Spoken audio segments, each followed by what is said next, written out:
Recent attack Orji, Owerri. Here are main issue to ponder on. If if there is anything the hoodlums who terrorized Owerri few minutes ago succeeded in doing, they puncture the little confidence that was returning to the state following scores of successes recorded by security agents in the last couple of days. The gunmen also clear every doubt about what their real intentions are. They are hell-bent on embarrassing the government and the security agencies in the state. They are not interested in any liberation struggle or protecting the people of the Southeast. No one who wants the progress of the Southeast will attempt to hurt its economy, trade, and commerce are at mainstay. The ordinary man in the Southeast survives and takes care of his immediate and extended family through modest ventures he is involved in. When you take action that hurts the operations of these modest ventures across any city in the Southeast, you are, you are inadvertently declaring war on the ordinary people of the East and not the government or the elites. Do you imagine the toll these violent disturbances has taken on the economy of those who operate recreational center at any level in the city of Owerri? Have you wondered how much loss hoteliers in that city must be counting in the past few months? And along with these financial losers to the owners of the business comes along thousands of losses in jobs. Young men and women who were keeping busy working at bars, restaurants, and hotels would have suddenly lost their jobs because the proprietors wouldn't print any money to pay them with. One can only imagine the traumatic effect of these sporadic gunshots on our little children who were obviously still in their classrooms when the attackers launched their attacks. Some of these experiences never leave their consciousness, and it is to say that the least malignant to their mental and emotional well-being. If the attacks today has any links with none with those sympathetic to the Biafran's liberation struggle, then it might be correct to presume that one of the aims is to still fear in the peoples and increase their chances of success for the planned sit-at-home order by the leadership of the IPOB.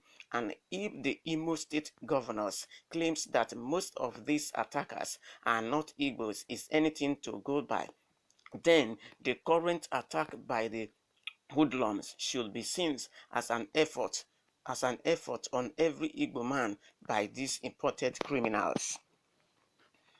That the governor tried just 2 days ago to reassure the people of their safety, and today this happens leaves a lot to be pondered on why any critical mind.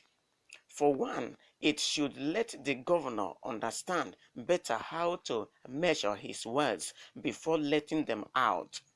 As the chief secretary officer of the state, if his words are steadily proving a lie, then it leaves a lot to be desired in his leadership. It would be better to keep quiet and work silently towards achieving the desired result than to speak and be exposed to ridicule. This attack also justified the presence of security operatives in the city. However, these operatives must be professional in order to earn the trust of the civilians populace. If the police and army had maintained professionally operated checkpoints at the right places, it would have served to deter those elements from mounting this attack. I will argue here, therefore, for a restoration of necessary measure to restrain these activities of these hoodlums in the state. Finally, to matter our differences and understandable distrust with those at the ends of affairs across all spheres of power, we must own the fight against all forms of criminality, because at the end, we will all be victims, one way or the other, if order is disrupted. Well, others are already disrupted. Order is not kept. One of the major problems we have in Nigeria is that the leaders refuse to even look at themselves of what they are doing. Leaders are the first people to break the law that has been made. There is no doubt about that.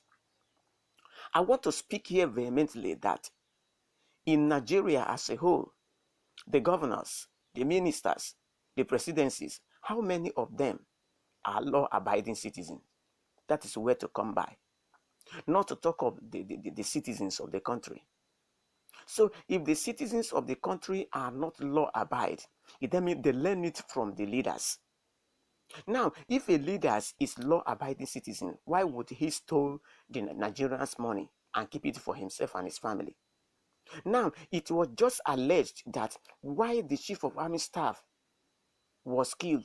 It was alleged that he was set up because there are some secrets he wants to reveal about the person he succeeded. That is why they set him up and they eliminate him. So do you expect such a country to record any new event or any success? No. A country where there is no truth, where everybody is doing something haphazardly, everybody they trust their diabolical power that nothing is going to happen. If you try to speak the truth, they finish you. So do you expect such a country to thrive in any way? No. Like what we are talking about, the governors of Owerri, that is Imo State, he failed to to go to the grassroots and begin to dig out the root cause of the problems in the state. Not how can you sit over water and begin and think you will understand what is underneath. Problem is coming from underneath and you are sitting over water to see. That is impossible. So right now, to begin to say that, he has spoke something. He encouraged the people that they should be calm, that the state is under control, that such a thing will not happen again. Between a twinkling close of an eyes, an attacker will call. What do you think people will call that governor to be? They will call him liar. So I think it is high time that he begin to dig the root of the problem out in order to be able to solve it. Because as we are talking right now, Imo State is not experiencing any peace. There's no calmness. There are lots of trouble going on there right now. So what are we talking about? All these things, if you trace it, it will come from the leaders, because they are not law-abiding citizens. So God will help us.